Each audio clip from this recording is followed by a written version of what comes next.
સતત ત્રીજે દિવસે દાદાનું બુલડોઝર છે તે ફરી રહ્યું છે પાલનપુરમાં. આજે પણ કેટલાક દબાણો દૂર શું છે આજે કાર્યવાહી એવી છે કે માનનીય ગૃહમંત્રી સાહેબ, માનનીય ડીજીપી સાહેબ ગુજરાત નાઓના જે 100 કલાકના અલ્ટિમેટમ અને જે ગુનેગારો અસામાજિક તત્વો જે બુટલેગરો છે, જેનાથી લોકો ડરે છે, જેનાથી લોકો પર ધાક જમાવે છે, એવા તમામ અસામાજિક તત્વો ઉપર જે કાર્યવાહી કરવાના ભાગરૂપે માનનીય શ્રી બનાસકાંઠા જિલ્લા એસપી અક્ષયરાજ મકવાણા સાહેબ નાઓના સતત માર્ગદર્શન હેઠળ જે પણ આવા તત્વો હોય, તોફાની તત્વો હોય, અસામાજિક તત્વો હોય કે બુટલેગર્સ હોય કે જેઓની ધાક સમાજ ઉપર હોય ને લોકો પર હોય, તેવા તમામ બુટલેગરો અને ગુનેગારો ઉપર કડકમાં કડક કાર્યવાહીની સૂચનાઓ આપેલી અને તે અનુસંધાને પાલનપુર પૂર્વ વિસ્તારમાં જે અસામાજિક તત્વોનું જે લિસ્ટ બનાવેલું છે તેના અનુસંધાને આ સદરી આરોપી એ ગંભીર પ્રકારના ગુનાઓમાં અવારનવાર પકડાયેલો છે, વોન્ટેડ છે,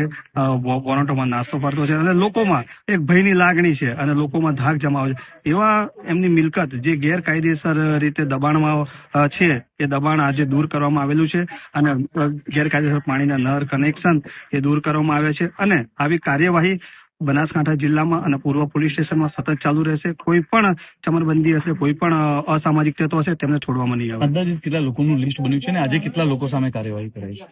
અંદાજિત પૂર્વ પોલીસ સ્ટેશનમાંથી 24 લોકોનું લિસ્ટ બનાવવામાં આવેલું છે અને તેઓની તબક્કાવાર તપાસ થઈ રહેલી છે. ઇલેક્ટ્રિકની તપાસ થઈ રહેલી છે, ગેરકાયદેસર બાંધકામની તપાસ થઈ રહી. જેમ સામે આવશે ગેરકાયદેસર કોઈ પણ પ્રવૃત્તિ આવશે તેમ કાર્યવાહી કરવામાં આવશે.